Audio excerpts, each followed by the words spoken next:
Let's review the evolution from Marketing 1.0 to Marketing 5.0 marketing. First, Marketing 1.0 to 3.0 is a traditional marketing strategy.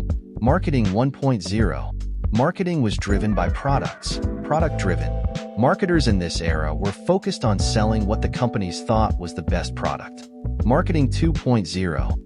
Marketing 2.0 shifted from company-centric marketing to customer-centric marketing, customer-oriented. Kotler explained that marketing must be segmented, subdivided, and products must be appropriate for the markets they serve. Marketing 3.0. Marketing 3.0 is human-centered marketing. The shift from customer-centric 2.0 to human-centric marketing, which responds to the needs and desires of customers while at the same time influencing society and the environment and facilitating change in the world.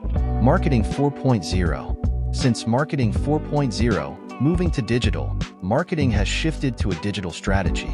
In Marketing 5.0, marketing will enter a phase where advanced technologies will be used in marketing, such as AI, robotics, and IoT, to further deepen marketing activities. Why Marketing 5.0 now? The point of evolution from Marketing 4.0 is the further advancement of digitalization and automation. The transition to Marketing 5.0 and why Marketing 5.0 is necessary now will be explained from the perspective of digital and technology. Marketing 5.0 consists of 5 elements.